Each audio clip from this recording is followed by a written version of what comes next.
An effective teaching method engages learners in their learning process and helps them develop critical thinking skills.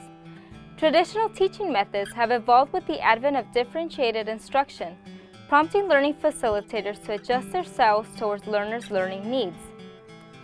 Although it is not the learning facilitator's job to entertain learners, it is vital to engage them in the learning process. For any given situation, the learning facilitator should be able to select a teaching method that appropriately addresses the diverse needs of their learners. A few teaching methods we may use include direct instruction. We can use direct instruction during our launch to recap previous lessons, provide background knowledge, and engage our learners' interests.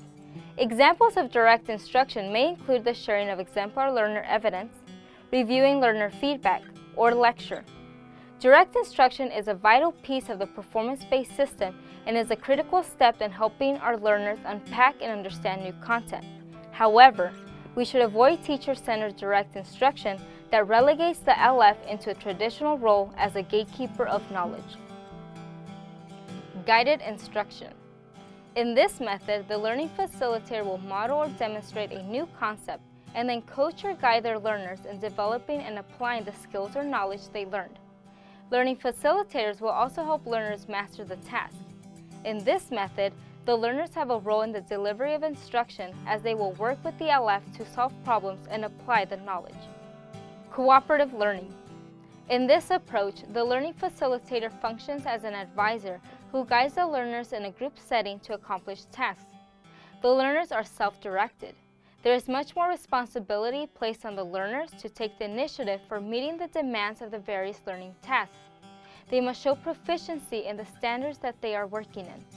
The learners are responsible to complete the task while effectively working in a group setting and managing various interpersonal roles. Blended learning. In a blended learning approach, the LF incorporates the use of technology to help accelerate learning. Technology can provide valuable assistance and free up the learning facilitator to work with the learners who would most benefit from one-to-one or small group instruction. We must be deliberate in our purpose for integrating technology in our learning environment. It is the responsibility of the learning facilitator to ensure that the use of technology directly aligns with the curriculum and standards. Knowing how to engage learners begins with selecting the appropriate teaching method for the moment and for the learning goal. Every learning facilitator must have the ability to use different teaching methods and not just the teaching style they are most comfortable with. We must challenge ourselves to find ways to reach each learner.